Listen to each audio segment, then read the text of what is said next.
Hello friends, అందరికీ welcome back to our channel Suni's kitchen. ఈరోజైతే నేను సింపుల్గా మష్రూమ్ కర్రీ ఎలా ప్రిపేర్ చేయాలో మీతో అయితే షేర్ చేద్దాం అనుకుంటున్నానండి. చాలా సింపుల్గా అన్నమాట. ముందైతే నేను 2 ప్యాకెట్స్ ఆఫ్ మష్రూమ్ అయితే తీసుకొని ఈ విధంగా నీట్గా కొంచెం మనం వండడానికి ఒక కొద్దిసేపటి ముందే వీటినైతే వాటర్లో క్లీన్ చేసుకోవాలండి. బాగా బిఫోర్గా క్లీన్ చేసి పెడితే కనుక కలర్ మారిపోయి నీరు పట్టేసినట్టు అయిపోతాయి అన్నమాట. ఇలా ఈ విధంగా చక్కగా పెద్దవైతే ఒక 4 పీసెస్, చిన్నదైతే మధ్యలో కట్ చేసుకుంటే సరిపోతుందండి. వాటిని అయితే క్లీన్ చేసి పెట్టుకున్నాక ప్యాన్లో ఆయిల్ వేసుకొని ఉల్లిపాయలు, పచ్చిమిర్చి, కరివేపాకు బాగా ఫ్రై చేసుకోవాలి. కొంచెం గోల్డెన్ కలర్లో అయితే ఫ్రై చేసుకుంటే మనకు టేస్ట్ అనేది అయితే మంచిగా ఉంటుందన్నమాట. ఈ విధంగా ఫ్రై అయ్యాక నేను మసాలా పేస్ట్ కోసం అయితే అల్లం, వెల్లుల్లి, కొద్దిగా మసాలా దినుసులు, కొంచెం ధనియాలు, జీలకర్ర, ఒక ఆనియన్, ఒక హాఫ్ ఆనియన్ వేసానండి ఇందులో. నెక్స్ట్ అయితే మళ్ళీ కొద్దిగా ఆనియన్ పేస్ట్ కూడా వేసుకున్నాను. చూడండి, ఈ విధంగా పేస్ట్ ఇందులో యాడ్ చేసుకొని ఆయిల్ అయితే కొంచెం పడనివ్వాలన్నమాట. మనకి మష్రూమ్ కర్రీ కదా, ఆయిల్ కొంచెం పడనివ్వాలి. చూడండి, ఇది కొంచెం రెడ్గా ఫ్రై అయ్యాక 1.5 టమాటా ఉంటుందండి. ఇదైతే నేను ఇలా ప్యూరీ చేసుకొని యాడ్ చేసి దీన్ని కూడా ఫ్రై చేసుకున్నాను. ఇప్పుడైతే నెక్స్ట్ కొంచెం ఆనియన్ పేస్ట్ కూడా యాడ్ చేశాను. మనకి ఏంటంటే మష్రూమ్కి గ్రేవీ ఎక్కువ ఉండాలి కదండి. గ్రేవీ ఉంటేనే బాగుంటుంది రైస్లోకి కానీ, చపాతీలోకి కానీ, అండ్ బగారా రైస్లోకి కూడా చాలా బాగుంటుంది అనమాట.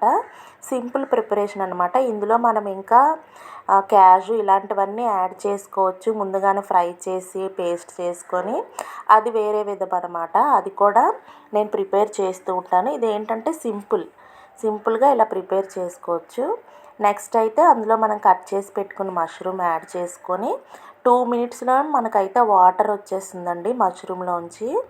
నెక్స్ట్ అయితే ఇలా కొద్దిగా వాటర్ వచ్చాక తగినంత ఉప్పు, కారం, పసుపు అయితే ఇలా వేసుకొని, నేను ఎప్పుడు కారం వేసినా వెంటనే కలపను అనమాట.